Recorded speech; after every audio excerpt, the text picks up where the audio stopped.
Grab a tray and pick from their award-winning selections of soups, salads, sandwiches, and mouth-watering desserts. Cafe Latte, Victoria Street and Grand Avenue in St. Paul, or cafelatte.com. Portions of the following program may be pre-recorded.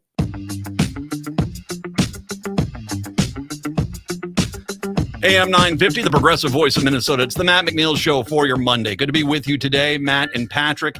Hot and smoky. I guess we're all briskets at this point. How's your marbling going there, Patrick? Are you doing okay? Getting a nice ring? Smoke ring? It's funny because a friend of mine is in North Carolina, and she goes, "How are things back in Minnesota?" And I said, "It's warm and smoky and not in the Carolina barbecue kind of way." Well, and that Carolina, I'm a big fan of that, the vinegar-based barbecue. That is delicious stuff out there. We got a lot to get to today, including, do I sue Elon Musk because Progressive Citizen X has been around now for about 10 years? And he's just taken my letter and just running with it, because, failure. But do I launch a lawsuit here over the letter X? Might be worth, you might get a nice little early retirement package. Something tells me he'd probably give me Twitter for, we call it even. It's all yours. I'm running away now. Patty Vasquez is going to join us, of course, our 11 o'clock host on weeknights here on AM 950. She is down in Chicago. She, of course, is being part of the writer and the actor strike. And as a matter of fact, has a lot of things to talk about with that. We'll talk with her coming up here in the 4 o'clock hour, but it's an absolute privilege to welcome back to the show Michael Broadcorp is kind enough to join us today. As, of course, you've known him many times. We've had him on the air to give us a perspective of how, politics from the right side of the aisle. He has, of course, done his own podcast, The Breakdown with Broadcorp and Becky. We're going to talk about that. But as well, for many people out there, including myself, he had a fairly serious accident and was out of commission for a little bit, but he is back, and he's kind enough today to join us to talk for an extended period of time today in this hour about multiple things. Michael, first of all, thank you very much. I appreciate the time. Thank you so much for the invitation to be here today. From myself, from Patrick and Brett, and from everyone here at the station, I'm so glad your recovery is going well here. All my best on this. Anything, dude, anything you need from me, you got my number. You call me, you let me know by all means. If you don't mind, why don't you take a few minutes, just remind everyone what exactly happened and how your recovery is going. Thank you. So in April, end of April, I was hit by a car outside my house. Oof. And I just have to describe to your listeners, getting hit by a car is not a small task. It was much more serious than I originally had known. And the biggest issue that I had, aside from tailbone, ribs, and other injuries, but the issue that really kind of concerned me is that a couple weeks after getting hit by a car, I did a podcast, as you mentioned, and I began to notice some issues with my speech. Mm-hmm. And I had some slurring of the words. I was having trouble finding words. And so I'm appreciative that the podcast brought out some issues that I was having. And so I had to take a break from that. I engaged in some speech therapy, and I'm still doing that. This is, in fact, my first kind of live interview that I've done. But I'm really excited about doing it. I feel confident doing it. But it was just kind of scary from someone, for me, that needs to talk, needs to use their voice, needs to, it's important. I like doing media interviews aside from podcasts. And so it was a little bit scary, but I spent some time with a great care team and I've gone through a number of things. And so I'm ready to be back, and I'm excited to be here today. But thank you so much for your concern, your thoughts. And it just was very appreciated. And I can't tell you and I are kind of brothers in arms in this at this point after what happened to me in December. It is, I give a lot of praise to the fine folks at Southdale. Do you want to shout out to the medical people that you worked with that had it with your emergency there and give them a lot of praise? Yeah, the care team at Park Nicolet has just been astounding, and the follow-up and the care. I wish I had the platform like David Letterman had after he had heart surgery. Mm-hmm. He brought his whole entire care team on stage. I wish I had that type of platform, but the care team that I've had over the last few weeks and months have been nothing short of miraculous. Whether it's been physical therapy, whether it's been speech therapy, and other type of emergency care that I've needed, it's just been remarkable. And we got a great hospital system in this state, and I'm very appreciative of the care and support that they gave. Aside from my friends and my family. My family and my wife and kids have just been remarkable, and above anyone else that deserves appreciation, they do too. You are getting back at it though, and the Breakdown with Broadcorp and Becky is your podcast. You talk to a lot of people on the Republican side in the state, and you go in with from fairly heavy hitting interviews on this. You don't pull your punches there. It is the Breakdown with Broadcorp and Becky is available pretty much every podcast site, correct? Correct. Yes. All right. You got Scott Jensen. I got to start with the question. Did you contact Jensen, or did Jensen get in touch with you guys? So let me kind of set the table here. People have known me over the years for, whether they knew me I was doing more partisan work or stuff. One of the things that Becky and I have tried to do, Becky Scher, who I host the podcast with, have tried to do on the Breakdown, on our podcast, is to have just responsible conversations, for lack of a better phrase, a safe space where people can ask questions, and we can disagree with each other, but not be disagreeable. Mm-hmm. And it's fair to say that when I started the podcast, Becky and I started the podcast in November, the person who came up the most as a potential guest was Scott Jensen. And I shied away from it because I had questions as to how thoughtful of an exchange it would be based on my positions that I've taken. And I take a lot of that on myself. Positions I took in the governor's race and how I critiqued his campaign. I just didn't know how thoughtful it would be. And like our conversations, Matt, it's really important to me that what the work product that we're producing on the podcast is thoughtful and just not a screaming match and just arguments. I think there's way too much of that. Mm-hmm. That's why I appreciate our conversations. So Jensen had an op-ed in the Star Tribune where he was talking about how the Republicans and I think the greater state needs to have a discussion on abortion. And I reached out to him, and he got back. He was very responsive. He was available to come on. He was incredibly flexible and accommodating with his time. And the first time I met him was when we did the interview. Mm-hmm. And we should note, I mean, you did have a lot of criticism. It wasn't that you weren't, supporting of the Republicans per se, but you were saying this was a person that started his campaign out by basically, embracing the anti-vaxxer movement and embracing the, kind of the anti-masking movement and kind of that extreme. And you were the first to point out, it's like, that's not going to fly in the suburbs. That's just not. And then you and I multiple times brought up the fact that one of the arguments Jensen was making was bodily autonomy. That, this is why if you don't want vaccine, you shouldn't have to get it. If you don't want to wear a mask, you shouldn't have to wear it. But yet then he was running on a campaign, which even though the Roe v. Wade was overturned last year, there was still this kind of indecisiveness on the right on where they go with that issue, because it had been a bread and butter issue for them for many, many years. And it really kind of put him in a tough spot, something that, that wasn't political or mean-spirited or anything. That was just observation. And I think that was something that, as you pointed out, contributed to the fact that he just did not resonate, particularly in the suburbs. Correct. I would say to you that, and it's something that we also talked about on the show a couple times, the issue of abortion. I mean, the Dobbs decision fundamentally flipped the election, I think, in the last cycle. I think, as you and I discussed, I think most analysts believed that, political analysts and people that were giving commentary, that it was going to be a good year for Republicans nationally and potentially in Minnesota and likely in Minnesota. And I think the Dobbs decision flipped that upside down. I think it also tripped up Jensen and his campaign. And Jensen was incredibly candid in discussing from his perspective, and we agreed on a lot of that.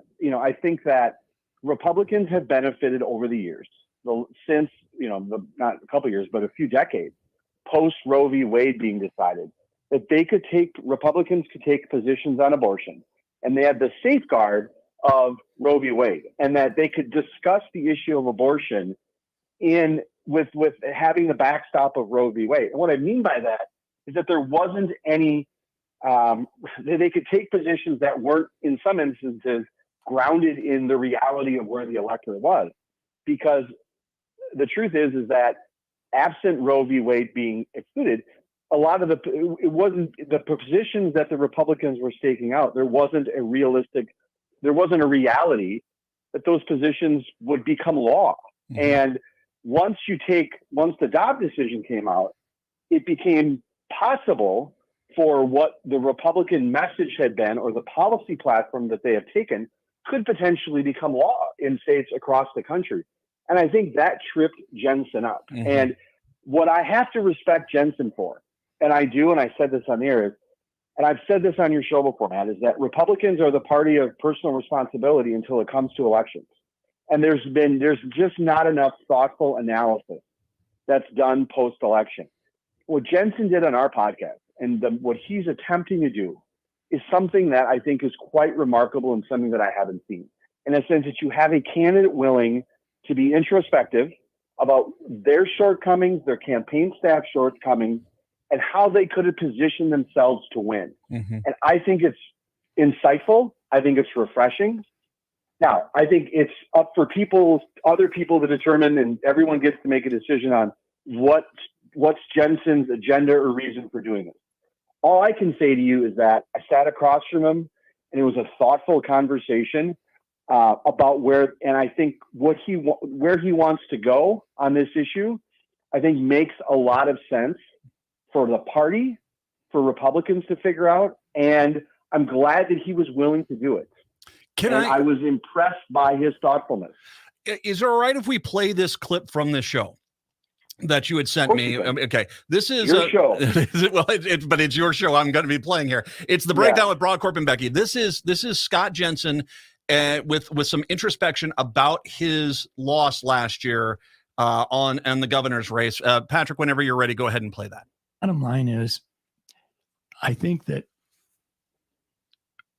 I'll probably take to my grave the realization that when I began my candidacy to be governor of Minnesota, I did so without really doing perhaps the soul searching I could have done in terms of where I was going to land on the issue of abortion, because I am personally pro-life. And yet I'm cognizant of the fact that bodily autonomy is, for many people, directly connected to the notion of having pro-choice. And I'd been a big advocate for being able to say no thank you to a COVID vaccine because I wanted bodily autonomy. And yet that sharp, seemingly apparent hypocrisy of saying, you don't get to have bodily autonomy, but I do. It was a challenge, and it was uncomfortable for me. I don't mind. That was and that is a shocking bit of introspection and self-reflection on Jensen, and something that you and I had brought up. This is that is a pretty strong statement, and Michelle Tafoya as well has been very vocal that post that election that you said, guys, we have to move away from the abortion issue. This is something which, once again, it's when you're looking at the state of Minnesota, it's Minneapolis, St. Paul, it's the big cities, it's the suburban areas, and it's outstate Minnesota. And this is an issue. Choice is not something which, being anti-choice doesn't resonate nearly as much as it used to in the suburbs. And this is becoming a bit of a toxic pill if this continues to be the path that the Republican Party is on. Correct. And I will say this to you. I think until Republicans figure out where they are on abortion, and I don't think they're going to be successful statewide. And what I mean by where they figure out, unless the party becomes more open to people and inviting them into the party who are pro-choice, and I think they're just not going to be successful. The Republican Party cannot campaign. A Republican candidate is not going to win statewide talking about abortion in the terms that Jensen did. And I think Jensen recognizes that. And I think that the party needs to listen. And it's interesting that I'm saying this because I was a critic of Jensen, but he is really taking on a Herculean task right now. And I think people need to listen to what he has to say, because he just went through the process. Here is someone who just went through the endorsement process.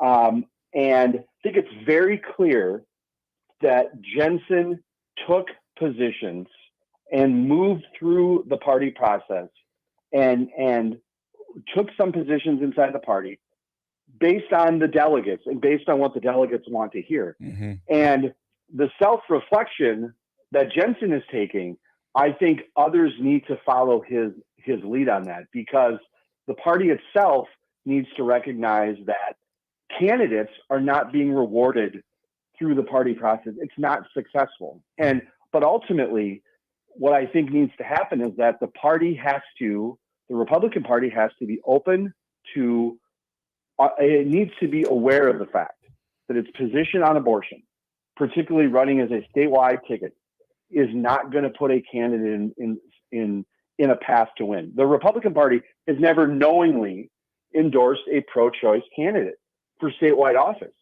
And the discussion that Jensen is having, and he wants to have, I can't begin to tell you how substantive it is inside party politics. Mm-hmm. And this abortion is going to continue to trip up Republicans until they realize that their position of where the party currently stands on abortion is just out of step with Minnesotans. To even get to a place of saying things like the party's position on abortion should be safe, legal, and rare.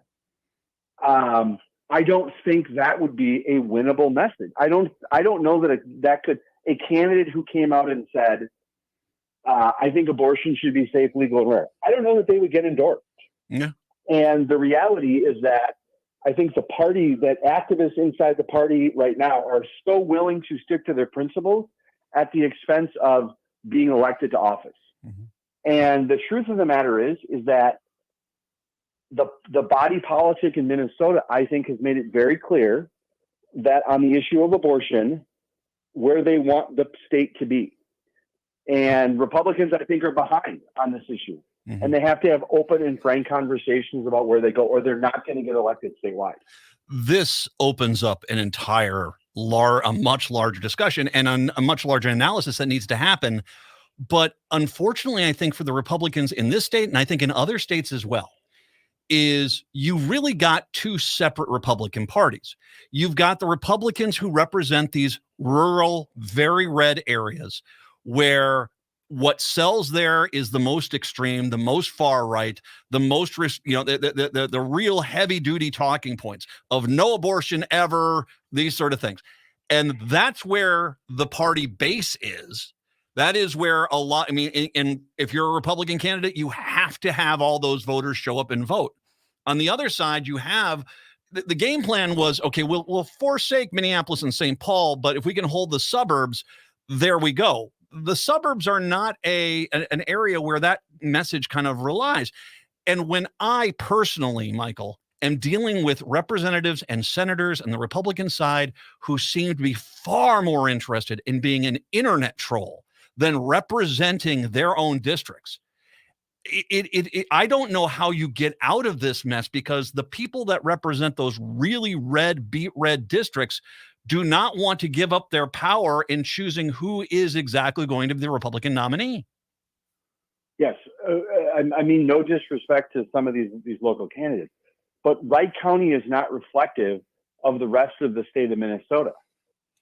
It's just not. And speaking specifically about Wright County for a second, it's just not. I would argue that Dakota County is much more reflective of the state as a whole than where Wright County is. But if you look at where a lot of the organizational strength in the party comes from, you're exactly right. The problem is that we have where the endorsement process happens is through solid red districts. That's where the endorsement process happens. And so in order to win over those delegates, you have to speak like those delegates. But the problem is that Wright County is not reflective of where the state is. Mm-hmm. The entire state is. It's just not. And the problem, and I think it's very difficult for Republicans, a lot of Republicans, to wrap their head around this. And my hope is that Jensen is able to help steer and lead this conversation, because he just got the party's endorsement. And what's significant about what he's saying is, particularly in the Republican Party, is candidates generally, get endorsed, go away. If they lose, they go away, or they come back a couple of years later and they try to run. But the path that I think Jensen is taking, which I think is so remarkable and significant, is that he's taking the path of, I was just endorsed. I want to try to reform where this party is going on the issue of abortion and the endorsement process, because I think he realizes after the election and after losing the mistakes that were made. Now, he was a candidate. I also think it's pretty clear in the interview that Jensen is critical of some of his staff. And I think a lot of the people that worked on Jensen's campaign have to accept accountability for the fact that it's very clear they gave their candidate poor advice. It's clear that they steered him down a road that wasn't successful. And I also think Jensen was candid in the interview about examples where he was fed information too quickly and it hadn't been vetted before it got out publicly. And that is a campaign staff issue. I understand Jensen's name's on the side, billboard, he's the candidate and other things like that. But the reality is that campaigns are managed and run by staff. And I think Jensen it's very clear in the interview that Jensen, I think, acknowledges the staff involvement in not putting him in a situation to succeed. And in having listened to the interview and just listened to what you said, it's really remarkable what he said on the podcast. And he should be complimented and encouraged to speak up more about that, because it's important for people to hear it. I would give it is an exceptional bird's eye view of what the problem is for the Republicans. It is absolutely, it's a consistency of message. And here's where that problem comes back, is that you've got too many people in the Republican Party who write their own press and then convince themselves their own press releases are truth. They're more concerned about their 20 or so Twitter followers than they are there. And he's putting out very legitimate advice, something that the Republican Party should take to heart. But the reality is people that don't want to hear that want to hear their own talking points pushed are going to say, well, he's the loser. He lost. If he was a good guy we should listen to, he should have won. I'm going to continue down this path. It was something, it was Ron Paul this is kind of still an offset of what happened when Ron Paul realized you could kind of push a political party to an extreme by basically taking over these state elections, the primary process in these individual states. And it was relatively easy for him to do. And this is where we're at. So when you get into these really red areas, I don't know how exactly the Republican Party says you guys have to understand what you're going out there and you're saying at the barbecues and on the radio interviews and in the print interviews and at your political rallies. If that stuff gets out, it's going to poison us all down the line. And get Republicans that understand that you can't just push extremism and think that it's going to sell outside of that one specific really red district. Correct. I completely agree with you. And I don't know how far your analysis will go inside the party, but I think you're in the Republican Party. I think you're absolutely spot on. And what I hope that people can do is set aside where the analysis is coming from and listen to the analysis. I think that during the election, I think a lot of the Jensen supporters blew off, I think, thoughtful analysis and criticism because they thought they were the smartest in the room and they didn't want to listen to anyone. They just had a little bit of tunnel vision. I think post-election, and particularly what Jensen has done that I think is so significant, is I think he's mainstreamed inside the party having this conversation. And your comments also, I think, are incredibly insightful for Republicans to hear and important for them to hear. Mm-hmm. I tell you what, I want to take a break. I'm very glad you're able to take some time, an extended period of time with us, because this is a great conversation. I want to come back a little bit more on this, talk more about this individual podcast interview with Jensen, but as well, I do have to remind everyone, Michael is officially our Vikings guy, and so he is back. I'm going to at the end of this, we're going to talk a little Vikings talk because we're getting ready for camps. We're getting ready for this. I want to get your thoughts on where the team is after the off season. We'll talk about that as well. Michael Broadcorp, kind enough to join us. 952-946-6205. 952-946-6205. We'll take a break. Come on back. It's the Matt McNeil Show right here on AM 950.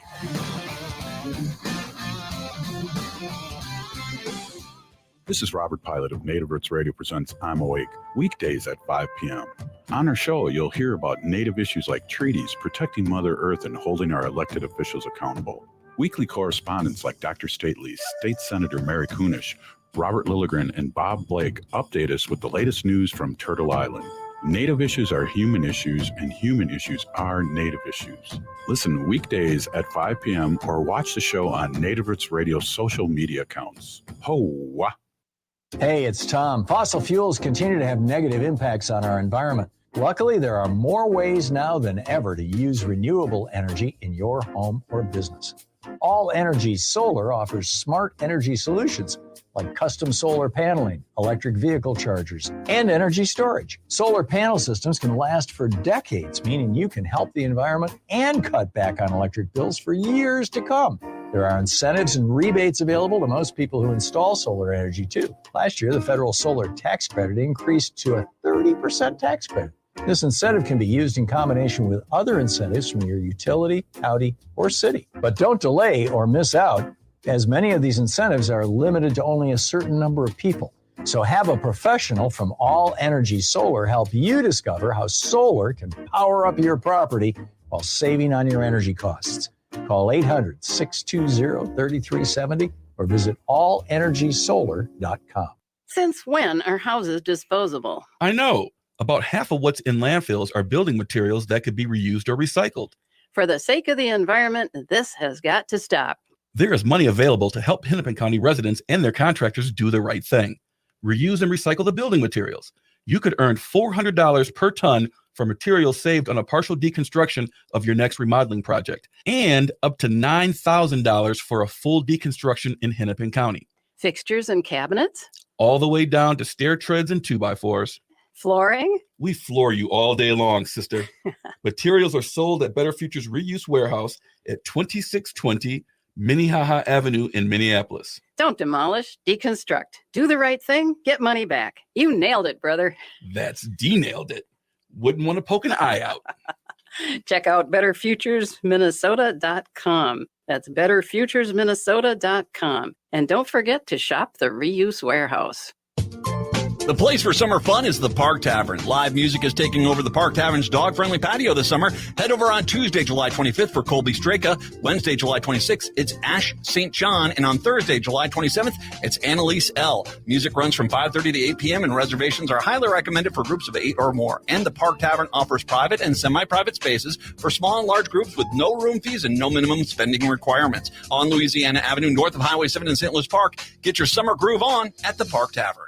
Hey, it's Patrick for Zero Res. Allow me to give you a couple of the most important cleaning tips that you need to know.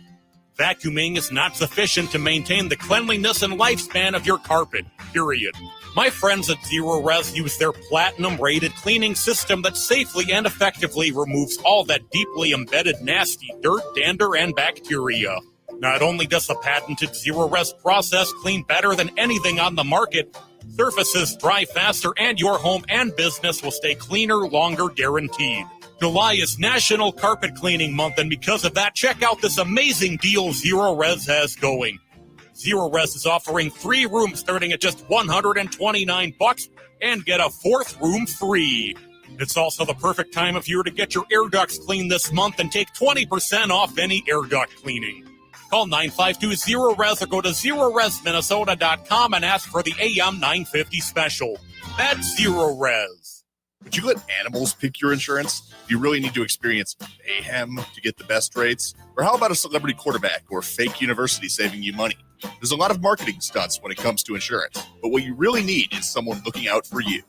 Call Array Insurance, and they will work hard to find you the best insurance coverage and rates. So avoid gimmicks and call Cheryl at Array, 763-504-3067 or arrayinsurance.com. Array Insurance, working hard for you. With a look at your AM 950 weather, I'm Patrick Lilia. Hot sunshine today with a high of 90, then overnight tonight clear skies with a low of 69. Cafe Latte is unlike any restaurant you've ever experienced. Grab a tray and pick from their award-winning selections of soups, salads, sandwiches, and mouth-watering desserts. Cafe Latte, Victoria Street and Grand Avenue in St. Paul, or cafelatte.com. AM 950, the progressive voice of Minnesota. It's the Matt McNeil Show. Kind enough to join us today to talk about his interview with Scott Jensen, is Michael Broadcorp. And once again, you can find that interview with his podcast, which is The Breakdown with Broadcorp and Becky. Find it at your favorite podcast sites there, and you can get a good insight into what's going on within Republican politics in Minnesota today. Michael, it's interesting because one of the things, like I said, Jensen has a real bird's eye view here what the problem is. And it's something that it's something that is, I mean, what the Republicans really kind of need to do is, if I may suggest, revisit the days of Reagan, where they had fiscally conservative and much more socially liberal Republicans, the Ventura mentality. It doesn't do you a lot of good to have a candidate who says, I'm a middle of the road guy, a Rod Graham's, a Mark Kennedy, who goes on out, becomes a very extreme person, then comes back and tries to say, hey, I'm not really that as extreme as my record says. You need to find candidates. And I guess the question is that even, I think we're looking a few election cycles away, but is that even possible that that the Republican Party would be able to instigate some rules that would say, we're not going to allow you to push your own personal agenda against the party and force the party further and further to the extreme at the expense of the party statewide? I think it would be, Matt, again, I hope so. I hope so. And one of the things, Matt, I think that the party needs to do is the party activists, from the chair of the party all the way down to the volunteers, have to reevaluate and be as introspective. And again, whether it's coming from Scott Jensen, whether it's coming from me, or whether it's coming from Matt McNeil, I think the analysis that you're offering needs to happen. It's simply not working. The truth is that I don't know if Mark Kennedy could get endorsed, if Rod Graham could get endorsed. I guarantee I don't think Tim Pawlenty could get endorsed. No.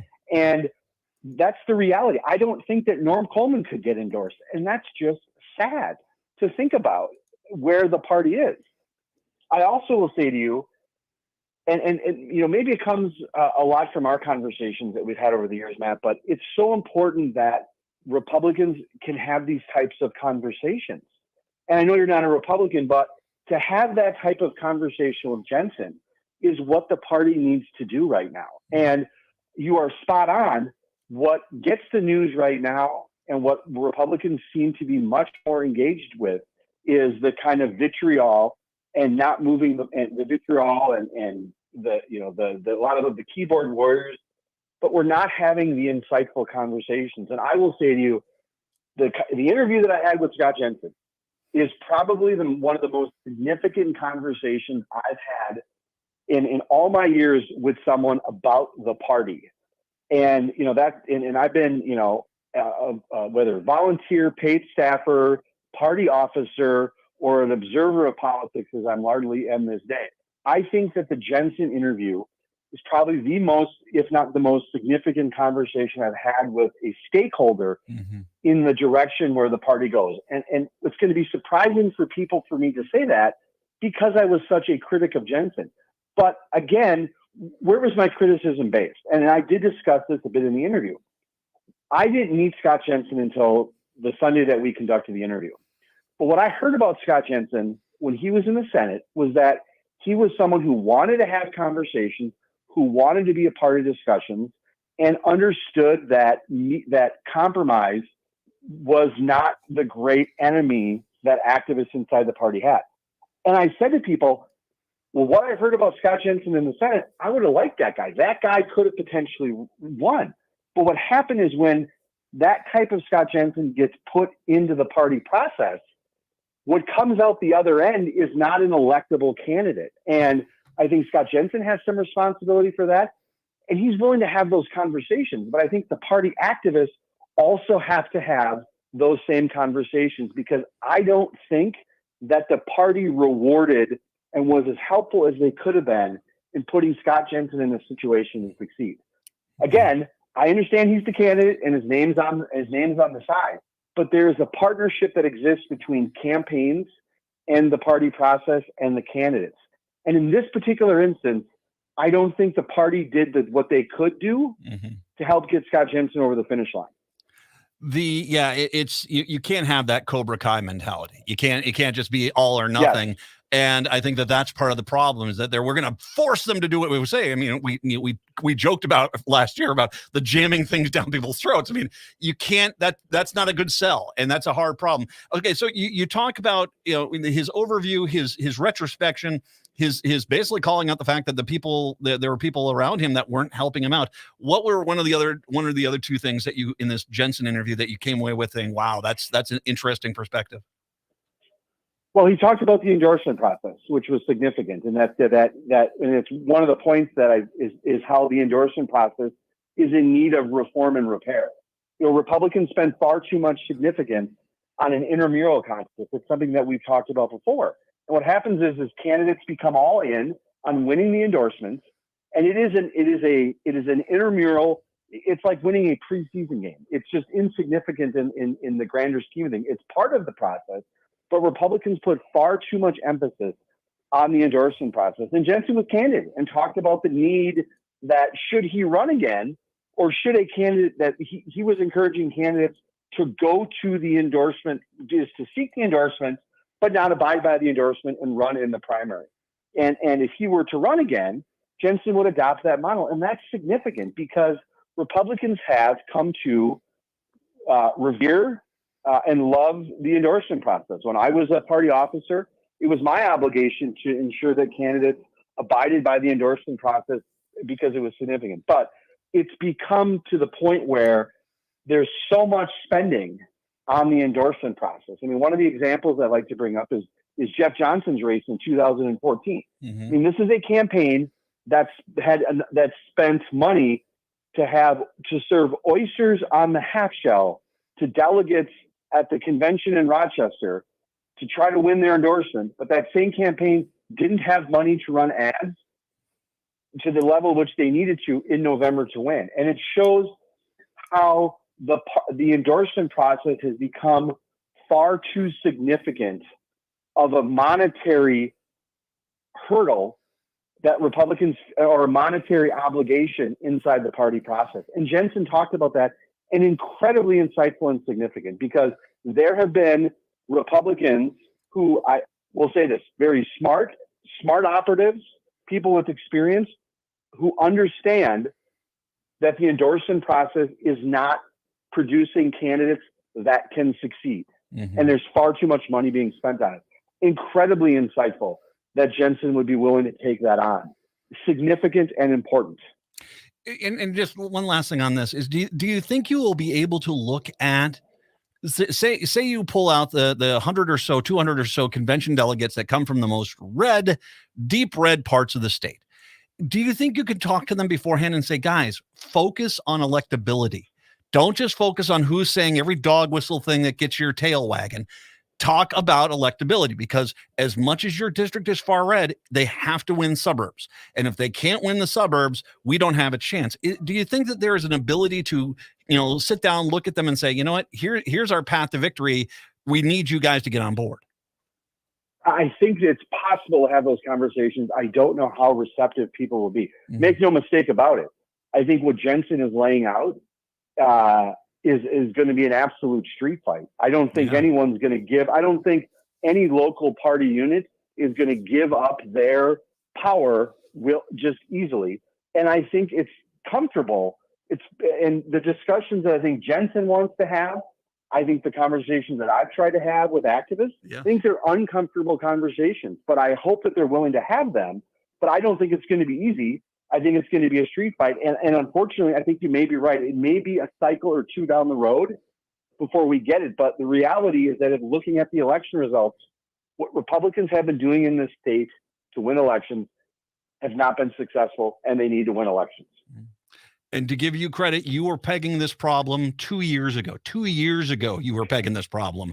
And it's nice to see Scott Jensen come around, and I think he has a lot of weight within the party. And once again, I mentioned Michelle Tafoya kind of mentioned it after the election. I think more people are starting to say this. It just depends on the audience. And I agree with you. Your comment there, it's a street fight, is one of the better comments I've heard on politics in this state in a year. The Breakdown with Broadcorp and Becky is the podcast. The Scott Jensen one is out there. Go find it. It is everywhere: Apple, Spotify, podcast, YouTube.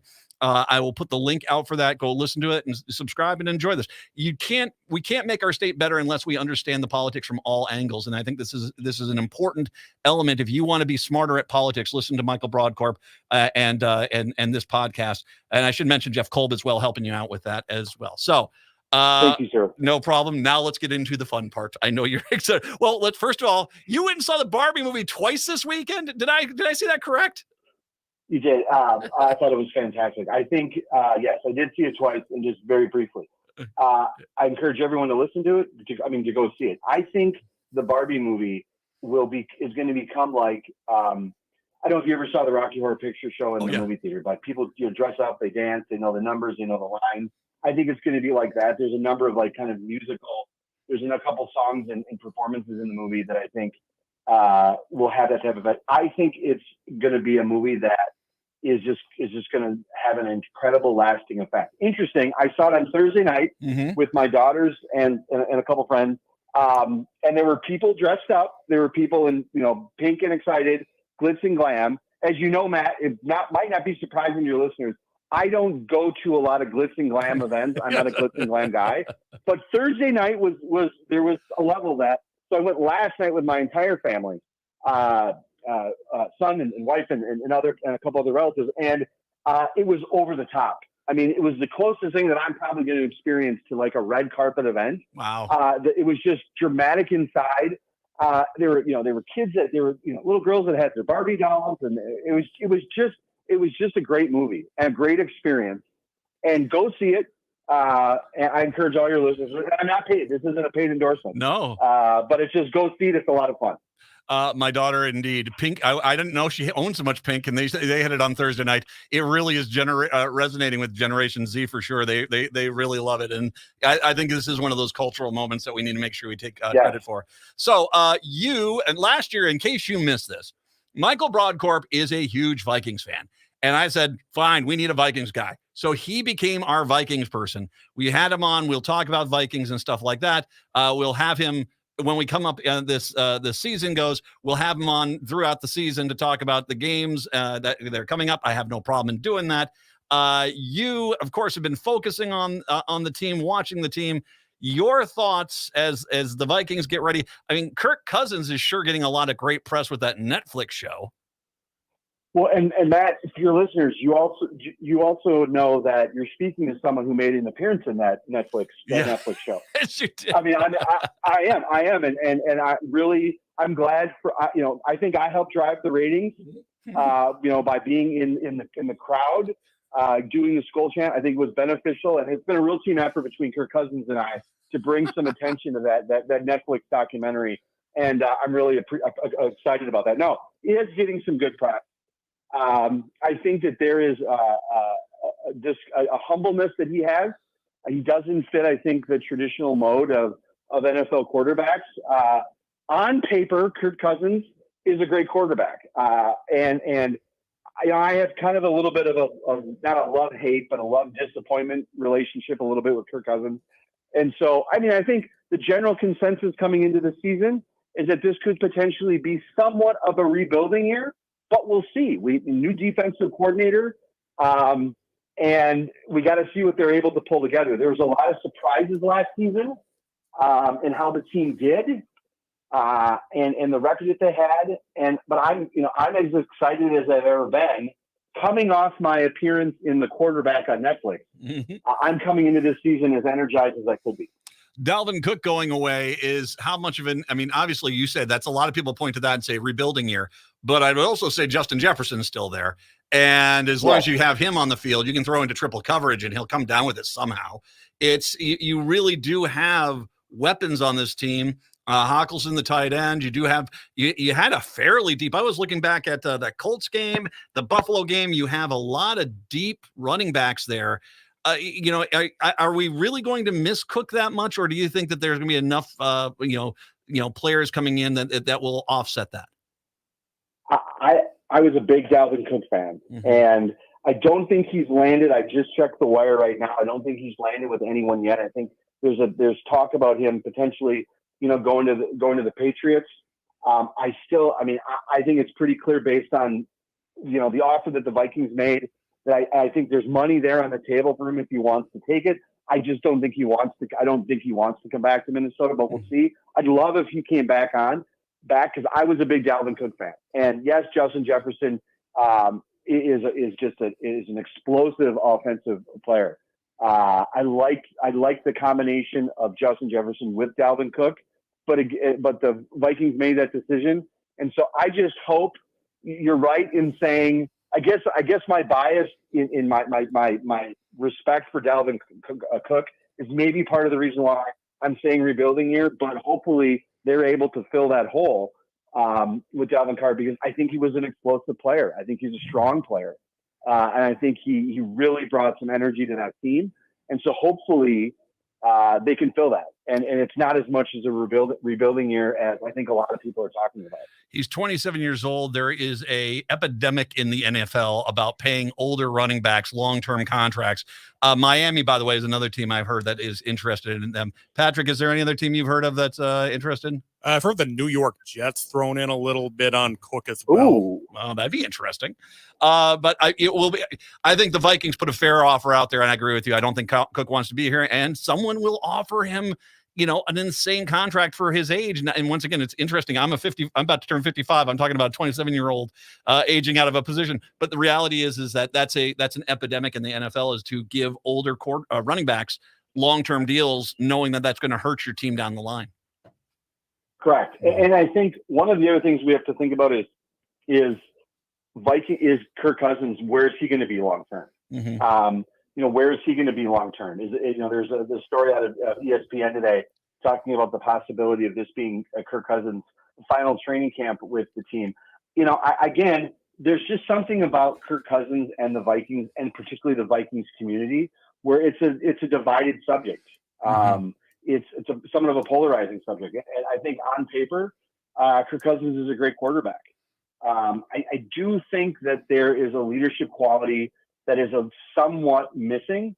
And I think that this Netflix documentary, again, that I appeared with Kirk's cousin, I think is going to shines a light on him that I think will give him a boost and a bit of confidence this season to see how he does.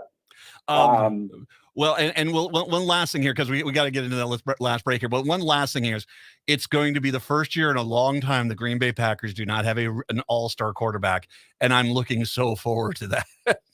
You're also talking to someone, if you remember, my wife and I went to the last Aaron Rodgers game at Lambeau Field last season. That's right. I got to see Aaron Rodgers' last pass as a Packer, last touchdown in Lambeau Field. So it's great to see. Well, and he's off to the Jets, and the Packers are probably off to last place. Anyway, we will have to see how that goes. All right, so Michael Broadcorp, once again, I'll post all the links out there. Get the podcast. Michael, anything you need, personal level, man, you call me directly. Let me know. By all means, man, I'm here for you. I am so glad you're back up and running. It's a privilege to have you back for your first long interview here. Thank you very much. I really appreciate the time today. Well, this has been wonderful, Matt, and this has also been great for my recovery and my mental health, and talking and just being here. Just want to thank you so much for the opportunity again, and all your listeners. Have a great day, and I look forward to being back on soon. Anytime. We'll have you back in a few weeks, by all means. Michael Broadcorp, kind enough to join us today. We'll take a break. Come on back. Get ready for Patty Vasquez coming up here in the 4 o'clock hour. It's the Matt McNeil Show right here on AM 950.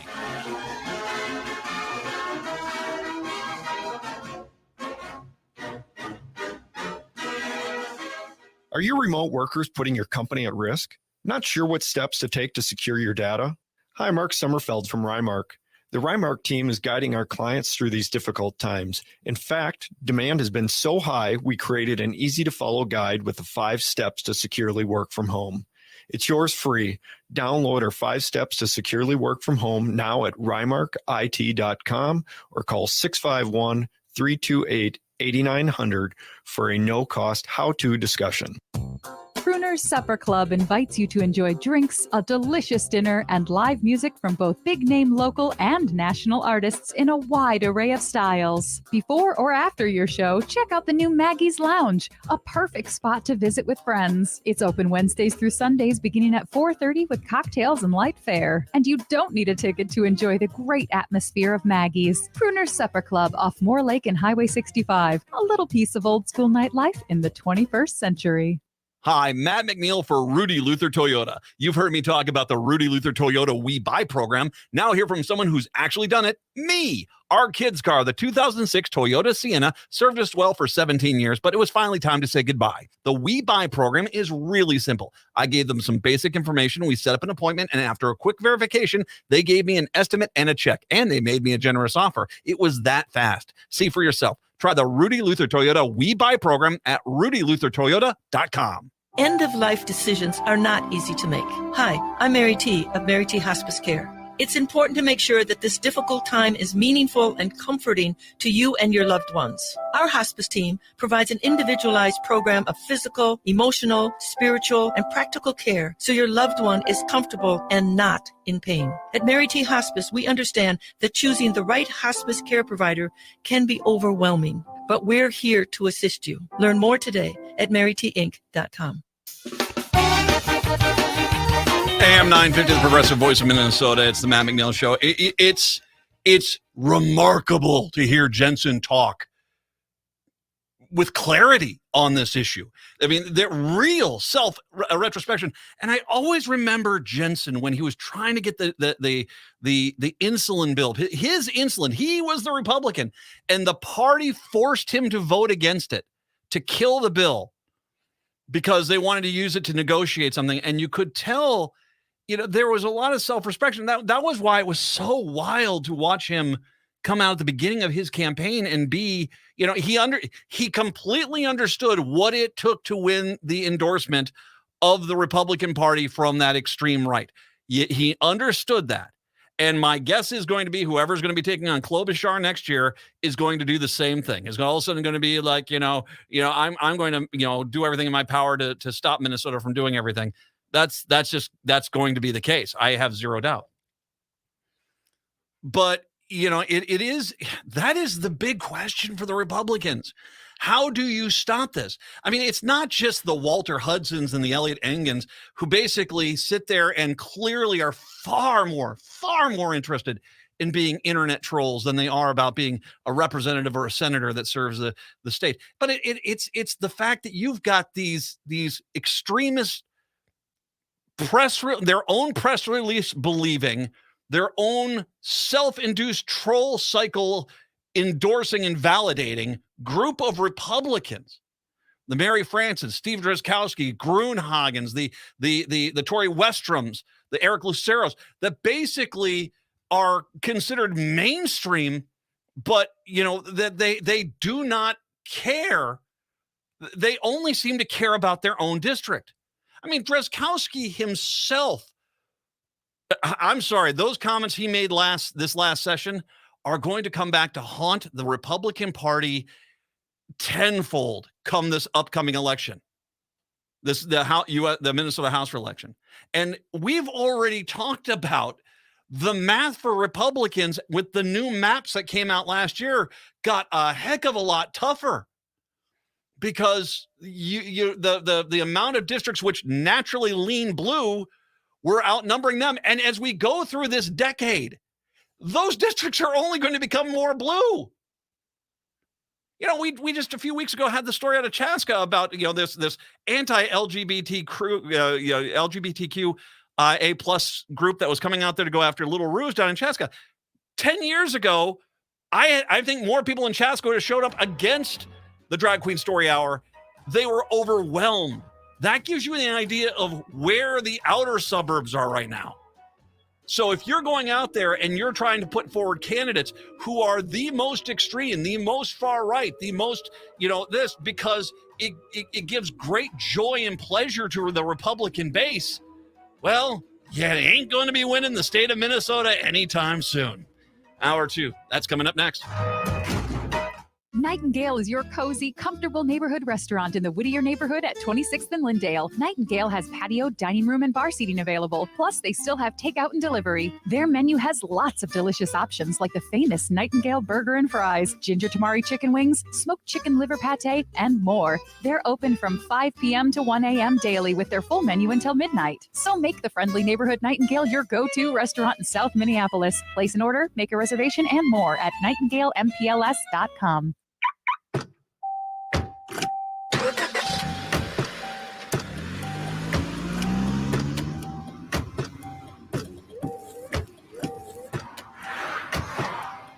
Driving has a rhythm all its own.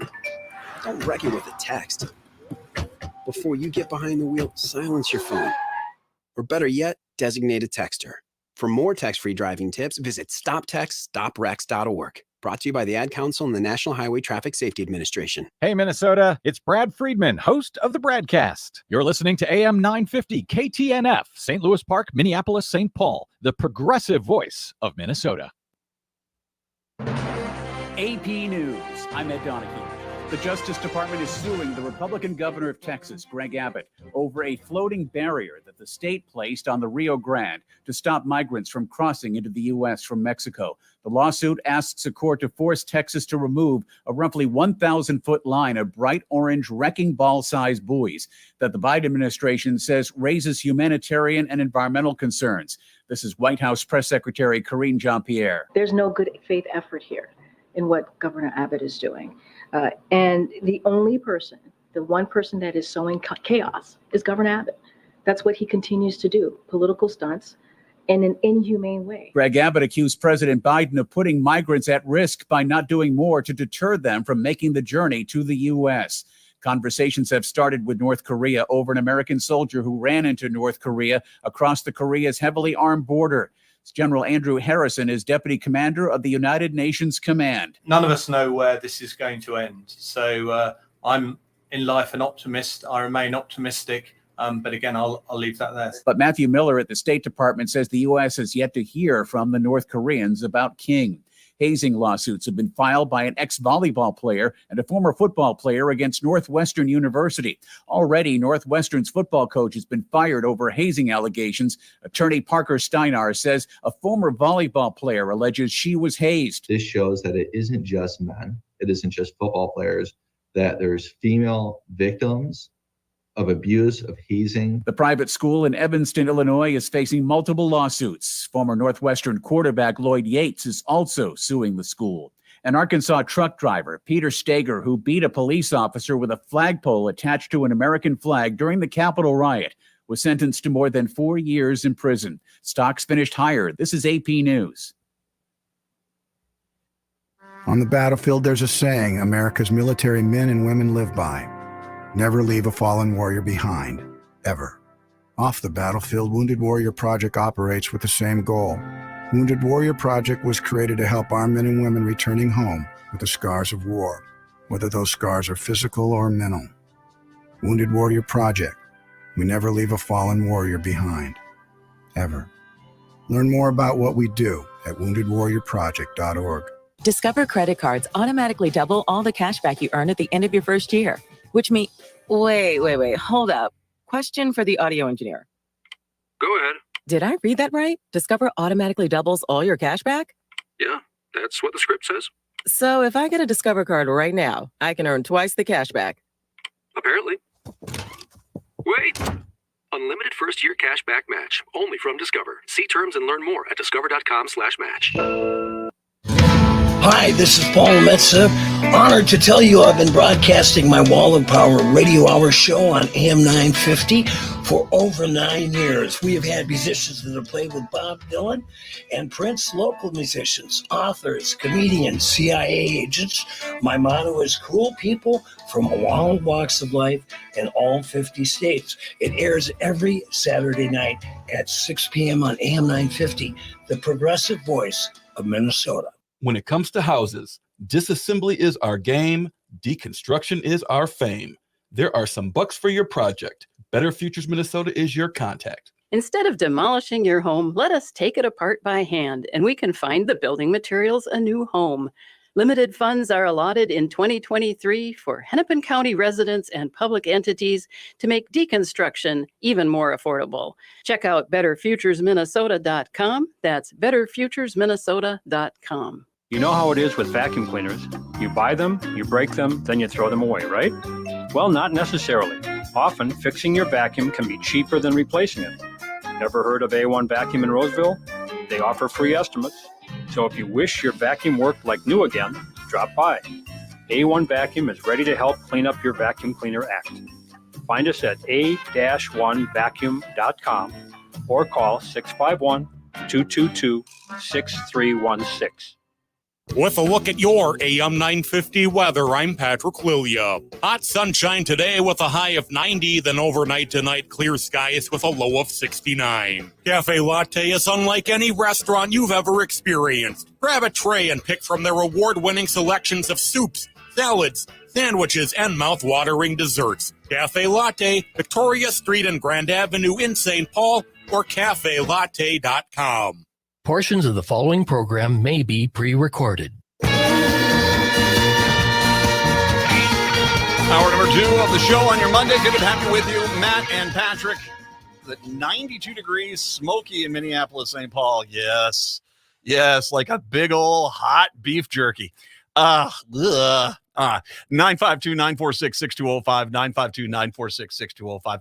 I've talked about how amazing our lineup is right now, and I have been here for 13 and a half years. I can't remember having such a good lineup as we do from morning till night, and our evenings here are exceptional. If you're not listening, you're just wrong. Rick Smith at 8, Grossbox Radio with Greg Bakken at 10, and our next guest is joining us, our 11 o'clock host, Patty Vasquez. Driving It Home with Patty Vasquez airs at 11 o'clock right here, weeknights on AM 950. She's kind enough today to join us to talk about multiple political things, including the strike that's going on. Hi, Patty. How are you? I'm great. Thank you so much for having me. And I love being a part of your lineup, and we've been hearing from folks from Minneapolis, St. Paul, which is just thrilling. So thank you. Last 2 weekends, I've run into people who have said how much they've enjoyed having you on the air. It's our privilege to have you up here in Minneapolis, St. Paul. So thank you so very much for joining us. You have been busy. You are a strike captain for SAG-AFTRA. So obviously you have been working quite a bit here. Let's talk about how first of all, how has it been for Chicago? Because I mean, you've seen scenes out of New York and Los Angeles, but pretty much every major metro area in the country, including Chicago, has had a fairly large strike presence here. Yes, and look, we had a rally last month with the writers in Chicago. We don't have as many writers that live here. While we have a lot of shows that film here and movies obviously come and have productions in Chicago. We have many popular standing shows like Chicago Fire, PD, and Med, right? All those the big three blockbuster shows have been on for over a decade, employing actors for years and bringing a lot of union work here, whether it's the craft services or the carpenters and engineers. But we also have, shows like the Hulu's The Bear that film here. Yeah. A lot of great shows, and it's a thriving community. The writers typically don't live here. They're a lot out of Los Angeles and New York. But we had a rally, and we brought in writers from Indiana, Wisconsin, and Minnesota, and we all rallied with them. We had over 1,000 people last month, and it was really thrilling to see folks come out because, you hear the chant, up, down, hey, up, down, Chicago is a union town, and you're seeing that out of New York and Los Angeles too. And we want to make sure that they feel supported. Obviously, our numbers aren't quite as big. We don't have studios that we can protest or picket outside of. We have Cinescape Studios, but all production is pretty much slowed down and shut down now permanently during the strike. So we're doing events every week, and it's really, we've had CFL, the Chicago Federation of Labor has come out. We've got all the Teamsters coming out. We saw the Chicago Teachers Union come out, the flight attendants unions coming out. It was amazing. It's a great show of unity. Fantastic to have that kind of unity on this issue. And I think what you're seeing is what is the threat to the writers and the actors right now. Right. Is not anything the reality is like, and I've talked about AI with other people. It's like, okay, this was something that it was a plot point of a Terminator movie for many years. We didn't really think about it that much, but they've gotten to the point. And I was watching an interview with all people. Patton Oswalt was on with Conan O'Brien, and he was talking about, you don't understand, this stuff is moving so fast, so far ahead, that if we don't put a line in the sand right now and preserve the rights of the writers and the actors, the idea that for hundreds of years, the studios will be able to make billions off their likeness and their writing ability. If we don't put this line in the sand right now and stop this is going to be horrible. I agree. And it's there's a couple things. One, they call it artificial intelligence, but really it's plagiarism software. They're taking, whether it's the story idea, hey, write me a script like a Quentin Tarantino style movie, and then it just shoots that out, right? So that's one. actually basing it off of existing works. And then there's the other element. They want to scan background actors. We think of extras as like, oh, that's, they're doing it for fun, or that's not a permanent job. That's how I started. In the 90s, I was a background actor in movies like My Best Friend's Wedding and Love Jones. And it's kind of a little bit of an apprenticeship, because you learn how to be on a set. Mm-hmm. You learn what's expected. You learn the rhythm of it. And what they want to do now is they want to pay actors a half-day work to scan their face, their bodies, in some instances record their voice, so they can use that in perpetuity. And they'll put this in a contract. I've seen this in my contracts throughout the universe, in case, to your point, for hundreds of years, if something else evolves from the system or from our society, they can use that forever. And what we're asking for in that regards, then, we want informed consent. I don't want to see my face or my body now in a porn or something, right? Or in an extreme right-wing video, which would be as appalling. But we want informed consent. We want compensation, and we want credit. And I think that people can understand that. Those are reasonable requests. And as far as, artificial intelligence is going to, is going to permeate so many different parts of our society. I don't know if you saw this, but DeSantis has audio that sounds like it's Trump saying these things, and it's something Trump had written, but they used parts like snippets of his voice to create this speech that he never gave. And so I think politicians hopefully are seeing that this is a threat to everybody. If they can at least sit down and realize it's a threat to them, maybe that's how we get that done. And they're calling the actors hysterical because of particularly the porn thing. They say, oh, well, we're never going to do that. What are you talking about? You guys will sell these people out in a heartbeat if it means you're going to get an extra buck. And it is this, we can see where this is going. They're trying to act like, oh, you small little children, you don't get this. No, it's very clear where this is going. And as you said, I mean, the quaint thing would be using someone like yourself in a political ad for someone who you completely disagree with without you having any say whatsoever in it. But the other side of it is the exploitation level of it, to where not only, the background actors, but eventually maybe even the celebrities being used in really disturbing and disgusting ways against their own will. I would not put it past a production company, the executives within the industry, to sell out these actors in a heartbeat. So it's got to be stopped now. Yeah. Yeah. And look, we are feast or famine in our industry. And you'll see everything from big name stars, talking about how they, when they weren't getting work and things were, getting scary, they could still count on going to their mailbox and getting a residual check. And some of those checks are pretty big. Mine aren't. I have a semi-regular role on Chicago Fire as a mean nurse that throws people out of rooms. But, every few months I'll get a couple $100, and that's great. In comparison, and this is the other big thing, is the compensation models, right? The residuals, we used to get them from network and then replay on cable. But with streaming, I'm getting checks for 2 cents from things that I've done, and some things that I was the original author of for my comedy material. I get checks for 2 cents. They spend more on the printing the check, on putting a stamp on that envelope, than they're paying me. And a lot of that is the tax write-off part. Mm-hmm. See, so they can claim something as a loss. John Cusack has been writing about this. His movie, Say Anything, the studios have told him they're not giving him more residuals because that movie now has been a $44 million loss. Now we're talking about a movie that was a huge hit at the time. So these are the kinds of games that they play with the ledger, with all the accounting.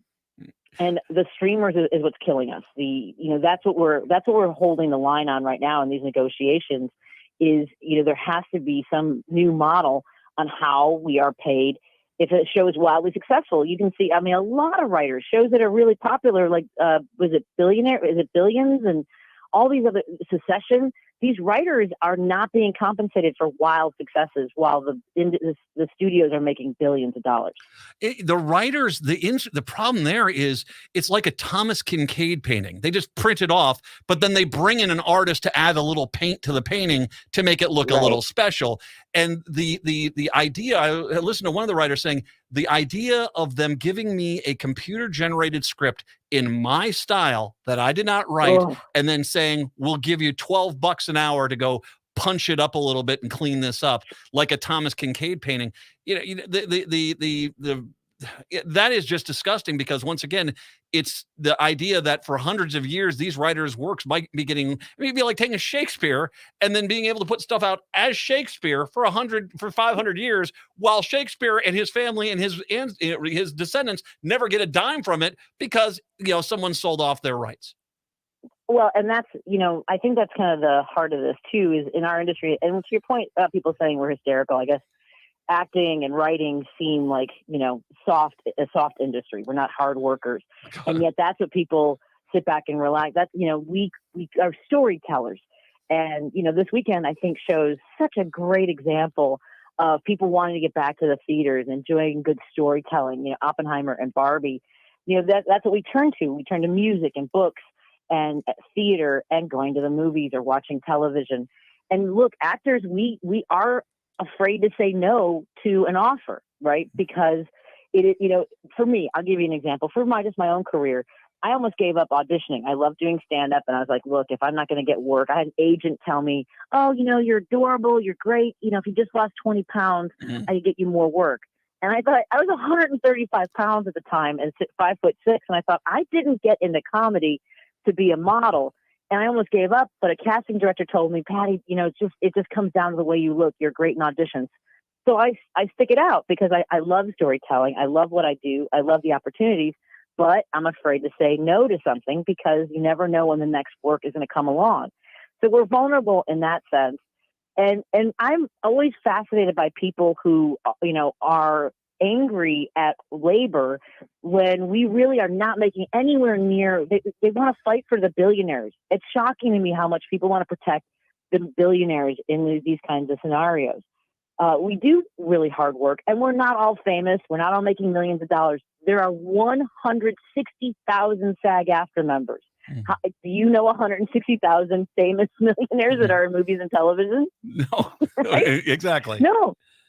Yeah. So it's, I love the work. I want to continue to do it. And that's why I'm so committed to being a part of making sure that we are there for each other. And the other thing that we are asking for is enough compensation to be able to get health care. 87% of us do not earn enough to qualify for SAG-AFTRA health insurance. And that's because of the way we are being compensated. Yeah. And yeah, it's all, well, just go to Cobra. Sure. Yeah. Yeah, that's a good idea. Right. Oh, well, this is one of the things which scares me is that it does seem like the executives are willing to go the long distance on this, which means we need to, if you support union work, if you support the artistic works of the actors and the writers, if you support the unions, we've got to be prepared for a long haul here. And that means making donations to help people get through this, because the reality is these executives are making millions and millions of dollars. They don't have any problem, driving down, the product for a few years just to basically get the way that their will. So do you have, are there some groups out there that are already starting to form as far as places that people can make donations to help out with the writers, with the actors, to make sure that they can get through this and make sure that they get the fair contract that they deserve? Yeah, I absolutely. There's the Writers Guild first had, of course, they had a lot of organizations that were collecting in order to help people just, make payments. And they've created these funds in case someone has an emergency, whether it's a doctor's bill, a car bill, any of those things. And so you can look for the Writers Guild of America, the WGA, and follow. I would recommend the best place to start all of this, if you're active on social media, follow the work that we're doing. SAG-AFTRA has one account. I know there's WGA East and WGA West for Los Angeles and New York. And we are putting stuff out there all the time. And there's always links to different funds to make sure that the artists who bring you joy, open your hearts, open your minds, those storytellers could use some help during these tough times. I'm fortunate that I have a day job. I have the radio show. It's not a hobby to me. It's part of my career, but it's another element of my life that I'm proud to be a part of. And you're fantastic at it all. It really is a privilege to have you on the air. And Thank you. I'm 1000% on your guys' side on this. So we'll make sure I get the links for the WGA East and West, as well as SAG-AFTRA. I'll get all those links out there. And when they do put out something where they're looking for donations, make a donation, help them out, because once again, the executives are willing to basically try to ruin entertainment to basically get their will. If you don't mind, really quick, I want to talk about one political issue here, and that is something that you had experienced down in Illinois. They got rid of cash bail in Illinois. Talk a little bit about that. Yes. Yeah, the Supreme Court has upheld legislation. A couple of years ago, there was legislation passed in Springfield called the Safety Act, and it was built on the 4 pillars of justice created by the Black Caucus in Illinois, intended to bring some social reform to our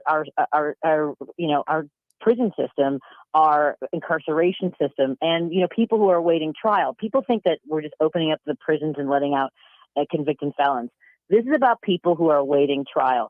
And there are folks, I'll give you the most severe example. There was a gentleman who was awaiting trial, could not afford the cash bail, lost his job.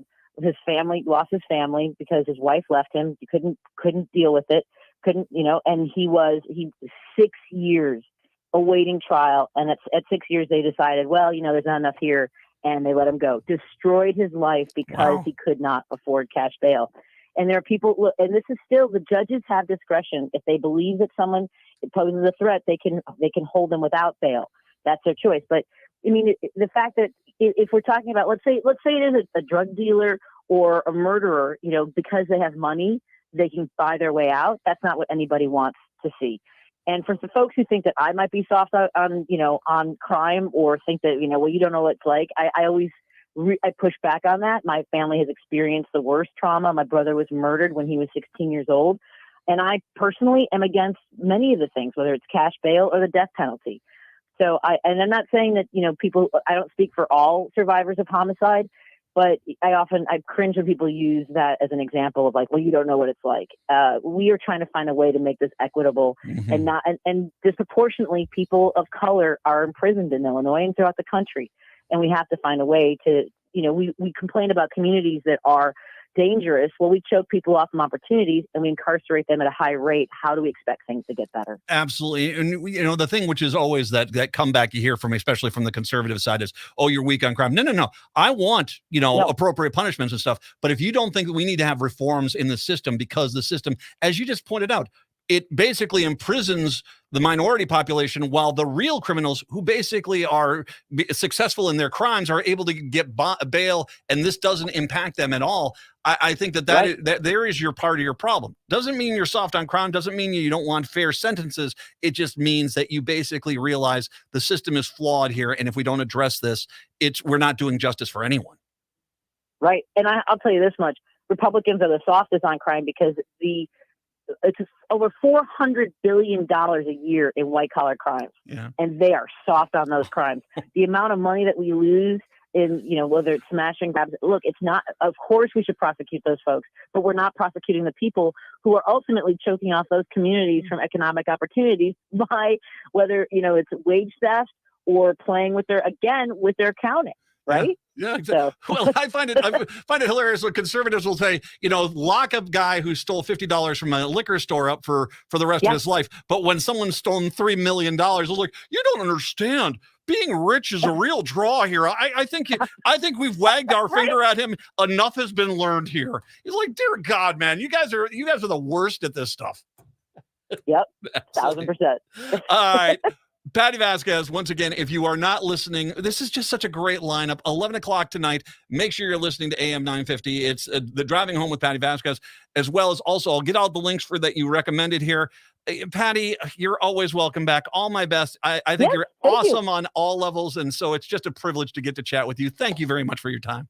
Well, I want to invite you on my show too, because I want to touch base about what's going on in Minnesota too. So let's set that up soon. All right, I got a good fishing story for you. No, not really. I'll talk about other things. Excellent. I'll take that too. Patty Vasquez, thank you very much. Let's take a break. Come on back. It's the Matt McNeil Show right here on AM 950.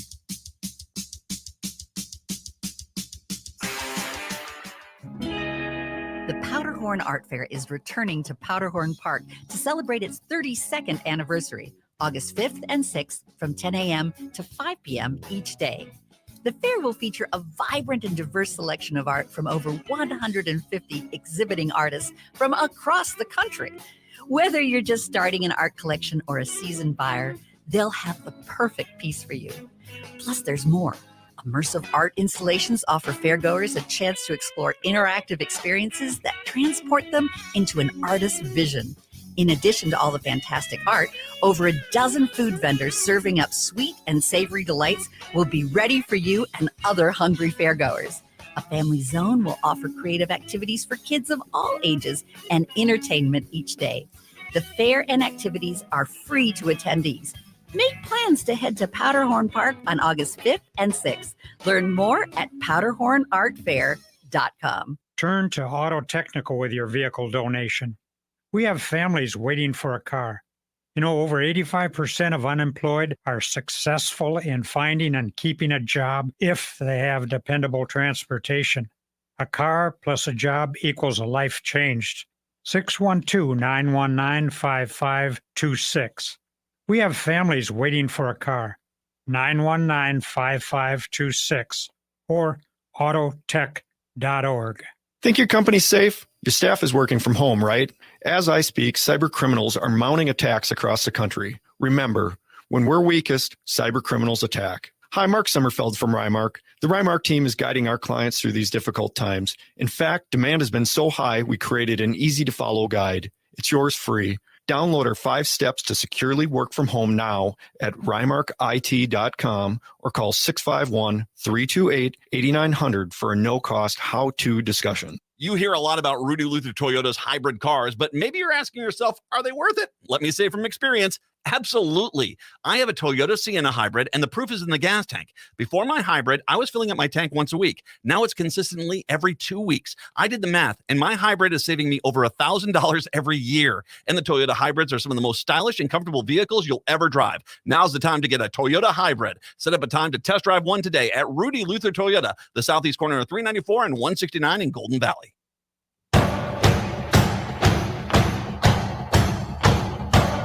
AM 950, the progressive voice of Minnesota. It's the Matt McNeil Show. It is, and I hesitate the broadcast.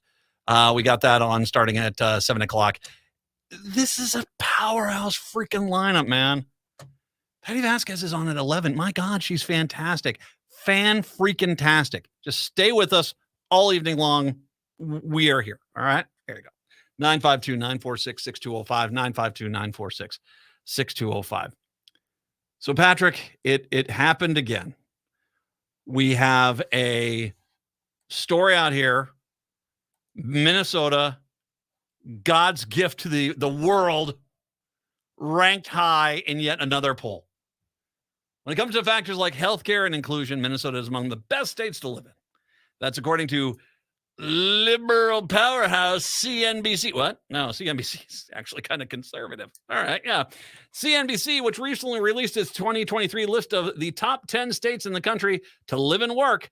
The ranking shows data from its top states for business study, which scored states based on multiple categories. Minnesota, notably, in that poll, ranked 5th in the top states for business, dislodging Texas from the top 5 due to no small part that Minnesota's protection for women's reproductive health care access dropping in the list were Republican states that are banning abortions following the repeal of Roe v. Wade. So basically saying, hey, if you treat your own your workforce like crap, guess what? We're going to not reward you for that. CNBC determined the top states in the country to live and work based predominantly on the life, health, and inclusion category of its business rankings. The category looks at factors including crime, environmental quality, healthcare, childcare, anti-discrimination laws, and worker protections as well. So a lot to gauge there.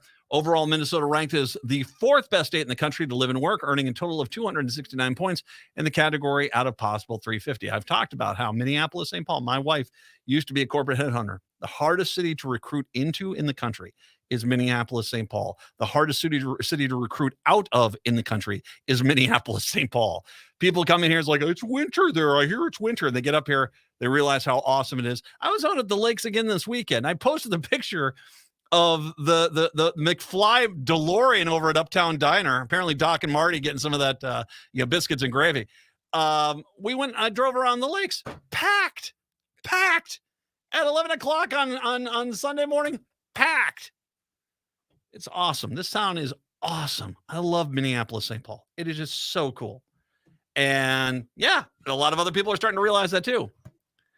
The ranking highlighted Minnesota's healthcare, including the Mayo Clinic's presence in the state, as well as protections implemented to preserve voting and reproductive rights. One notable weakness of the state, which rose in the years following the onset of the COVID-19 pandemic, though violent crime levels, if not property crime in the Twin Cities, have been dropping, though. In 2023, Minnesota typically ranks better than average for violent crime, though, compared to the rest of the U.S. So there you go. It's coming back into line there. People in the North Star State take pride themselves on being ranked Minnesota nice. It's more than just a feeling. The Minnesota numbers back them up, said the CNBC rankings read. Ahead of Minnesota are you prepared for it? New Jersey actually ranking number 1. Maine and Vermont. Jersey is a little bit of surprise, but I've got friends who are from Jersey, and they say it's actually gotten an insane amount better in Jersey. Especially, it sounds like, and as a matter of fact, is it Cape May that's down there on the coastline? They say, no, it's not like Jersey Shore. It's actually quite a lovely, picturesque coastal area, which you can't really find too many of them anymore. And for its location near New York City and Philadelphia, Washington, D.C., you're kind of in the middle of a lot of different things. You have a lot of good things there. So Jersey, they're Maine and Vermont. Still, best blueberry pie I ever had in my life, man, in Maine. The blueberries out there grow the size of freaking grapes, and they're sweet and they're delicious. Oh, God, I got to get back out to Maine. I got to get out and get some of that lobster and get to Maine. Vermont, it's always one that ranks pretty high as well. Texas was the bottom of the list.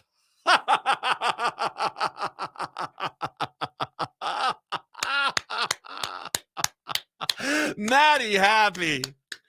Texas was the bottom of the list, coming in after a period in which it implemented a series of anti-abortion restrictions. The CNBC ranking says it also scores poorly because the highest percentage of people without health insurance, second slowest number of primary care physicians per capita. So just do not get sick. Well, don't go to Texas. I mean, for goodness sakes, Texas, they will not even protect you on your own power grid. That they basically will allow power companies to kill you by freezing you in winter or by roasting you in summer. And their own Republican politicians have said, well, maybe it's time for you to die. That is their official stance. So once again, suck it, Texas. Minnesota, number 4. I'll take it. Nicely done, Minnesota. We kick ass here. And as you can predict, guess who decided to chime in on this? I'll take a break. Come on back. 952-946-6205. 952-946-6205. It's the Matt McNeil Show right here on AM 950. Hi, I'm Scott Shambot from Shambot Family Dentistry. We're the fear-free, shame-free dental office. We know dental anxiety and dental phobia are real. We'll take the time to get to know you and give you what you need to be comfortable at all times. We offer free nitrous oxide laughing gas and have high-tech options to help you feel calm and relaxed during your appointments. We'll help you get through every appointment in the most pain-free way possible. If you're having a dental emergency, we'll try and get you in the same day you call because we don't like to see anyone in pain. As my daughter Rachel says, if you don't see my dad, please see another dentist. Take care of your teeth because they're the only ones you get. This is Chad, owner of AM 950. I've been going to Shambot Family Dentistry for years. They get me in last minute when I'm in pain and make regular checkups easy and comfortable. Shambot Family Dentistry in Hopkins and St. Paul. Find them online at shamblotfamilydentistry.com or call 1-800-FIX-MY-TEETH. I love my Toyota vehicles, so when it's time for me to get my service done, there's only one place I go, Rudy Luther Toyota. They know Toyotas inside and out. It starts with them checking your alignment and tire treads with their Hunter Quick Check Drive inspection service. Oil changes, tires, batteries, wipers, no matter what you need done, they can help you with reliable Toyota parts and the best service team in Minnesota. Check out their website, RudyLutherToyota.com, for service and part specials just for Toyota vehicles. Get your Toyota serviced at Rudy Luther Toyota, 394 and 169 in Golden Valley. Hey AM 950 listeners, my name is JP Darbagosian, and I host This Queer Book Saved My Life, the show where LGBTQ guests discuss the queer books that saved their lives in conversation with the very authors who wrote them. This week I sit down with Nicole Olilla to discuss the novel Out of Time, and its author, Paula Martinek, joins us. Plus we have new books coming out from Tess Sharp and Michelle Kirichanskaya. I hope you can join us every Sunday at 6 p.m. right here on AM 950, the progressive voice of Minnesota. With a look at your AM 950 weather, I'm Patrick Lilia. Clear skies tonight with a low of 69, then more hot sunshine Tuesday with a high of 95. Cafe Latte is unlike any restaurant you've ever experienced. Grab a tray and pick from their award-winning selections of soups, salads, sandwiches, and mouth-watering desserts. Cafe Latte, Victoria Street and Grand Avenue in St. Paul, or cafelatte.com. AM 950, the progressive voice of Minnesota, the Matt McNeil Show. You like this TV on behind me? Good. I hope you do. It's about 5,000 freaking degrees in the studio. I can't imagine. What must it be like if you're sitting in front of one of the scoreboards at either Target Field or at U.S. Bank? It's got to be pretty roasty toasty in front of that thing. Maybe that's in the fall games. Maybe that's a good thing. Maybe that's a good thing. Sit by the scoreboard. You'll stay warm. 952-946-6205, 952-946-6205. So I once again want to point out that when I posted this, which, by the way, I'm at 560 likes on this and 56 retweets. Thank you very much. I appreciate that. That's just on X. I'll get to that here in just a sec. But many other people chiming in on this. I make the comment. It's almost goading you guys into trying to do this. And you just don't fail. Prepare for some Minnesota conservatives to scream at the top of their lungs, "No, it's not!" about Minnesota. And they do not disappoint. They are the most self-loathing, self-hating group of people I've ever seen. And don't get me wrong, I know there's a tremendous amount of these trolls that are coming in from out of the metro area, out of the Twin Cities, out of Minnesota, who are commenting here because it is a bit of a coordinated thing. And I'll get to that here in a second. There's clearly a level of coordination about this. But at the same time, if you are in Minnesota and you can't stand Minnesota, who's the freaking idiot for staying? Leave. You'll be happier. Trust us. We'll be happier that you're gone. We don't need you. Nor do you need to stay here. I get it. You say, well, I got my job. No. They're jobs. You can go into Wisconsin. You can go into Iowa. You're going to be close enough. If you have an elderly family member here, you might be able to pull that off. Don't make excuses for this. You're just, either you do love Minnesota and you just sit here and go, ah, all day long, which is actually what I think a lot of you guys do, because a lot of you guys are really, really weird. Or you just basically are, you're so hogtied that someone needs to look at you and say, go, get out of here. You're not happy. You got one trip on this spinning rock. You got one trip. What are you doing wasting it being unhappy?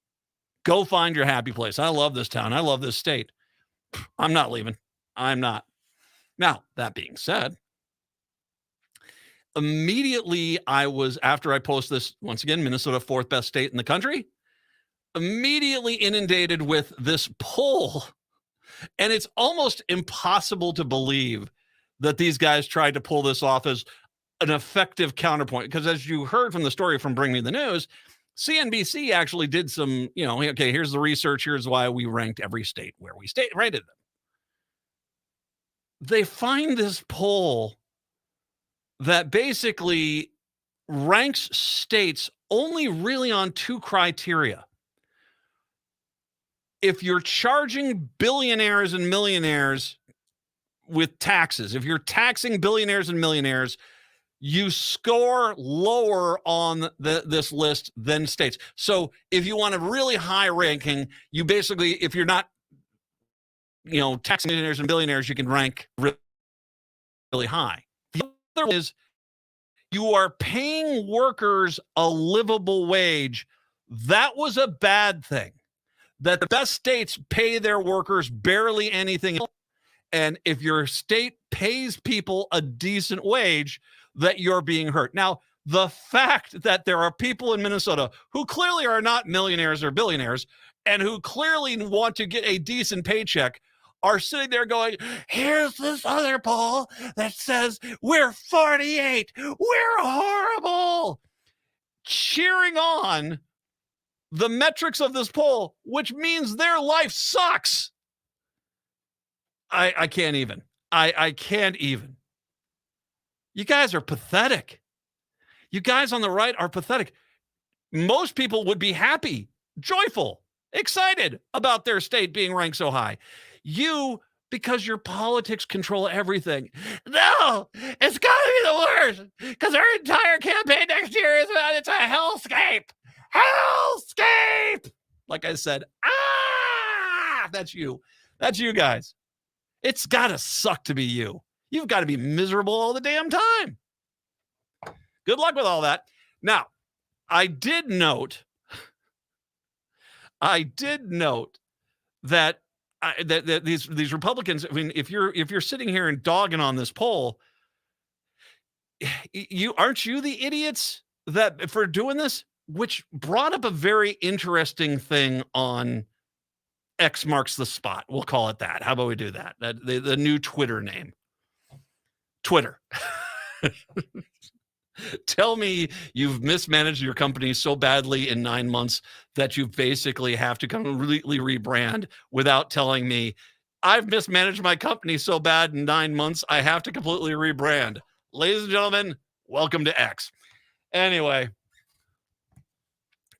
immediately after I dogged the Minnesota people that were dogging on this poll, something very interesting happened on the Twitter X thing.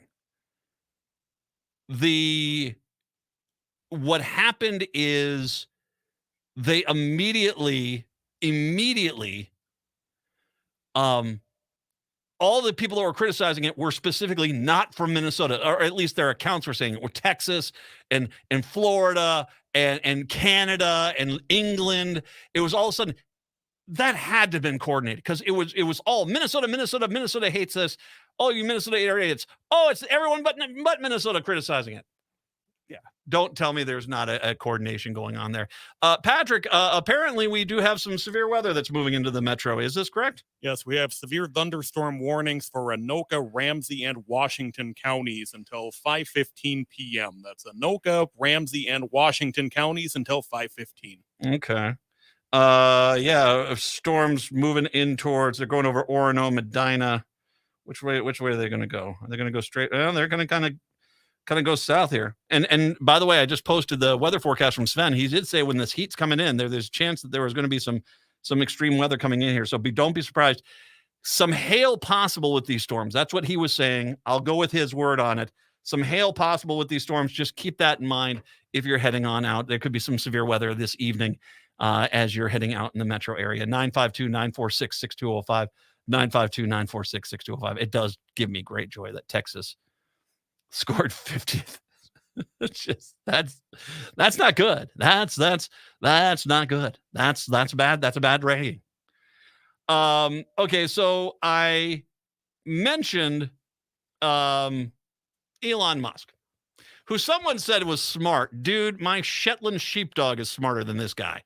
I'm sorry, Elon Musk. It was Rams. Who was it? Jack Dorsey. Jack Dorsey was the guy that owned Twitter, right? Yeah, that was him. Dorsey was not the smartest guy, but he looks like a freaking Oppenheimer next to freaking Elon Musk. Elon Musk looks like an idiot. I mean, he really does. I mean, this whole thing with Twitter has exposed the fact that what he is he's the dumb moron that comes in with the money to bankroll it and to pat himself on the back saying, be smart. The Elon Musk.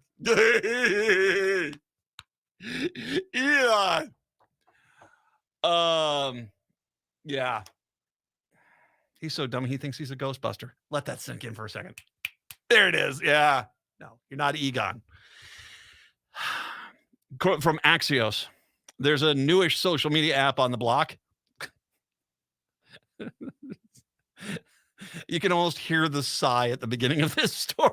All right, there's a new social media site. Jesus. All right. On Sunday night, Elon Musk, with all of his intelligence, began rolling out the long-teased rebrand of Twitter to X. Like being X'd out. Which is kind of on brand for this. I mean, let's face it, will X even exist? I mean, my guess is within a year, he's going to have done such bad things with this company. We'll actually think about, maybe we should remove X from the alphabet altogether. Musk bought Twitter last year for $44 billion with the help of other equity investors and billions in loans. So finding the on switch with the money printers is paramount. He couldn't find that on switch if it was right in front of him and his hand was on it. Since the start of the ownership saga of the social media company, Musk has repeatedly talked about turning the product into a super app. Wasn't that Axel Foley from Beverly Hills Cop? Super Cop. No, that was Super Cop. You're not just a cop. You're a super cop. Is Elon Musk? You're not just an app. You're a super app. Musk also appears intent on reviving the X brand, the one he's loved since the 90s. It was the name of the company he co-founded and merged with became PayPal. Since day one, he's made a disdain for advertising well known. So far, the company has tinkered with some product features. Tinkered, otherwise being as fallen flat. Mostly reserved for paying subscribers, like increasing the character limit on posts and enabling longer video uploads.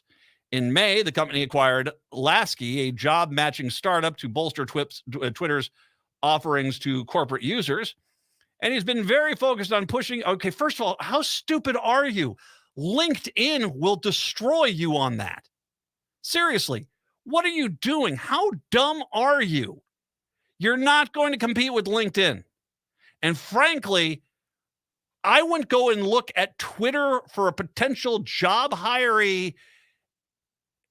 I would probably go to a dumpster behind a rancid bar and look for a resume attached to the dumpster before I'd go look on freaking Twitter for a hire, for God's sakes.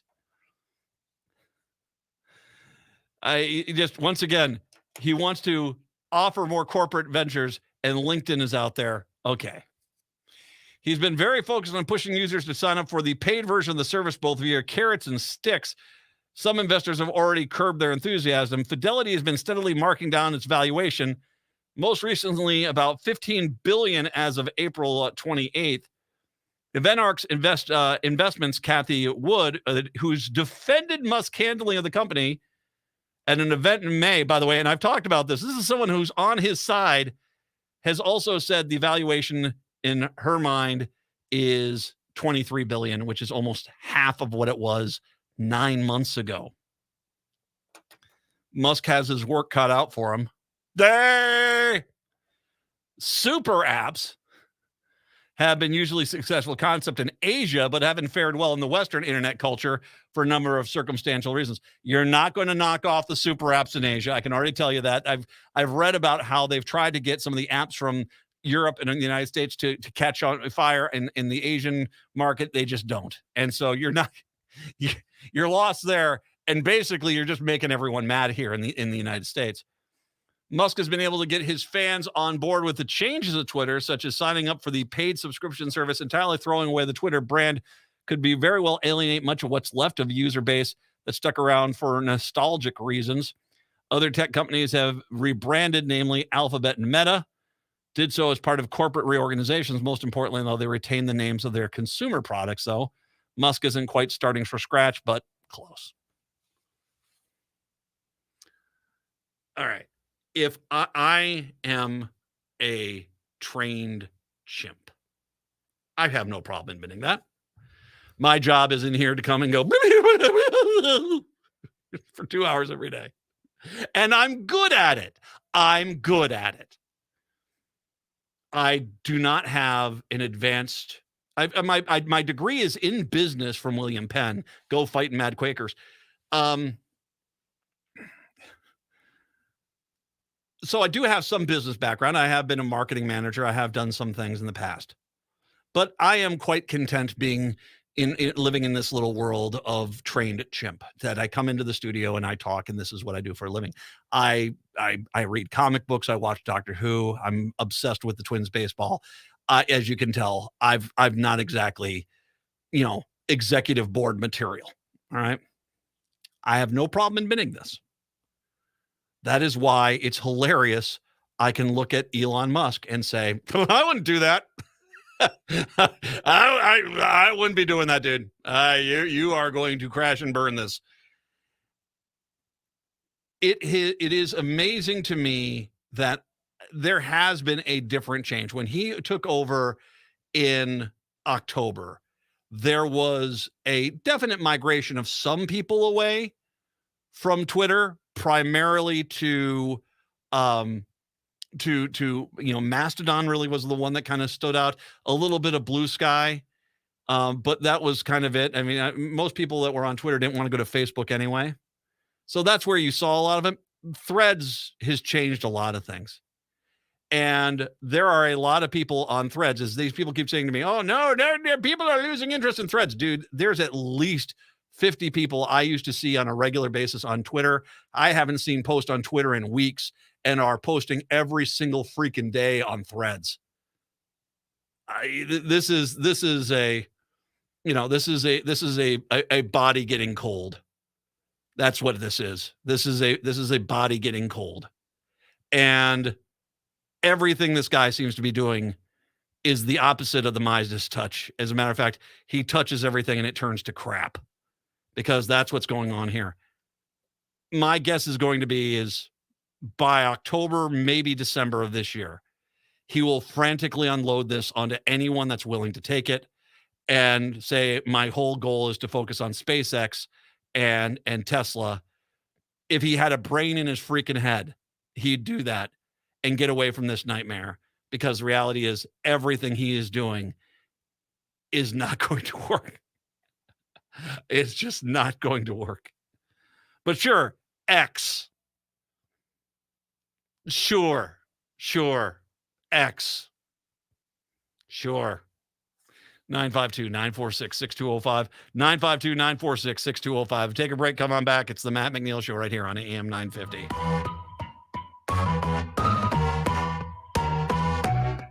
Hi, this is Chad from AM 950. Snap Construction is arguably the most well-reviewed roofing, siding, window, and insulation contractor in the metro. Ryan is so excited about working with AM 950 and our listeners that he wants to help us grow. This is Ryan, owner of Snap Construction. I was friends with Chad long before I started marketing with him. I was a bit skeptical of radio advertising before Chad convinced us to run ads. The advertising's been so successful, we want to help the station grow. We've absolutely loved working with the listeners of AM 950, and we all know how extremely important this radio station is to the community. To help AM 950 grow, Snap Construction will be putting up proceeds to assist the station in marketing on social media. Snap Construction encourages you to follow, engage, share, and interact on the AM 950 social media platforms. Together, we can all work to ensure AM 950 continues to thrive and grow in our communities. We stand by our work with a lifetime craftsmanship guarantee. For a free estimate or more information on our financing, call 612-333-SNAP or check us out online.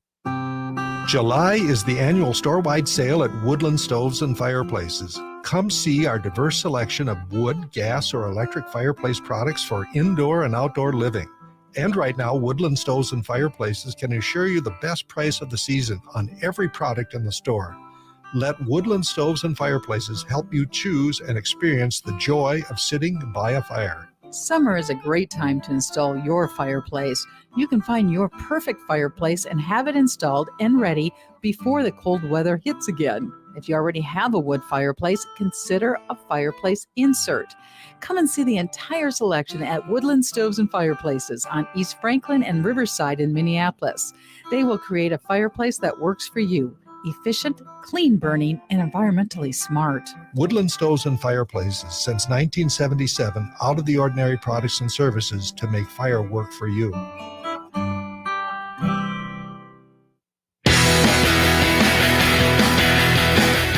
AM 950, the progressive voice of Minnesota. It's the Matt McNeil Show, 952-946-6205. 952-946-6205. Speaking of powerhouse lineups after this show, is a much better show. After this crap fest. It's Native Roots Radio. I am awake. Robert and Pilot and crew are going to be in today. The Native American Community Clinic, Dr. Stately is going to join us, as well as former state representative from North Dakota, Ruth Buffalo, is going to be joining them. Make sure you're staying with us. Native Roots Radio, Native American issues, discussion points, topics for you to discuss. You will be smarter and understand the world better by listening to that show. It is absolutely fantastic, and you will not find a show like that anywhere else. It is exceptional. Native Roots Radio, I Am Awake, comes up here at 5 o'clock right here on AM 950. Really quick, because this was a story that actually happened last week, and I didn't have time to get into it on Friday. But I wanted to talk about Governor Walz went up on Thursday to court blue-collar workers at the annual Minnesota Building and Construction Trades Council convention in Duluth. He made the stop after doing a ride-along with Duluth police officer as part of his workforce tour aimed at highlighting industries sorely in need of workers. The building's trade union played a critical role in developing and helping Democrats win a trifecta last November, for which they were awarded with the most significant legislative sessions of labor in recent memory. So I want to stop and make sure we understand. The bonding bill got a few Republicans on board, but pretty much every other bill, not a single freaking Republican voted for it. That includes making labor better in Minnesota. Paid sick leave, fair wage rules, increasing the minimum wage. Every Republican proudly talks about this. How they would vote against this. And yet some Republicans were up there to speak to this group. You are a fool if you are in a trade union and you vote for Republicans. Sure, there's a few issues they got with the bonding bill, but we had Joe Biden pass the most substantial infrastructure bill in this country's history, probably since FD freaking arm. Eisenhower, definitely Eisenhower in the interstate system. But it's been a long time since there has been this much of an investment in infrastructure, which for the trade unions is jobs, plain and simple. And all these Republicans, including Stubby up there in 8, and Kistner, and Emmer, and Fischbach, all voted against it, proudly voted against it. They're not on your side. And I have to keep reminding you of this because I get it. You might be a trade worker out in rural parts of the country and you're like, I like guns. Well, that's fine. No one's trying to round up your guns. So when Republicans scream at you about, they're trying to round up your guns, they're lying because they've got to scare you into voting against your best interest. Your best interest is jobs, quality of life, good wages. That's the DFL. Republicans, I got to scare you into voting for me. Ah! They don't deliver. They do not deliver. The Republicans do not deliver. And trust me, if they could, they would kill every labor bill in this state. They would make Minnesota a right-to-work state. They would laugh in your face that you trusted them enough to put them in power so that they could gut your quality of life. If you are a laborer, do you guys understand the depth of how the DFL helped you? If you are a laborer and you have a kid that's in school, you just saved $500 next school year on lunch. That's for every kid, for every year they're in school. If you've got 3 kids, that's $1,500 per year you don't have to spend on school lunch anymore. You're welcome. They've got so many projects out there. And once again, this is not just the state DFL, but this is Joe Biden and the amount of bills he got passed. You've got more than enough work Do not be dumb enough to go on out there and say, oh, I'm going to vote for a Republican. They're not on your side. They're not on your side. And shame on any Republican or any union that thinks that the Republicans are there to help them. They've got a long track record of striking down labor laws. Remember that. Native Roots up next. We're back tomorrow. Have a good one. Till then, see ya. Hi, I'm Scott Shamblot from Shamblot Family.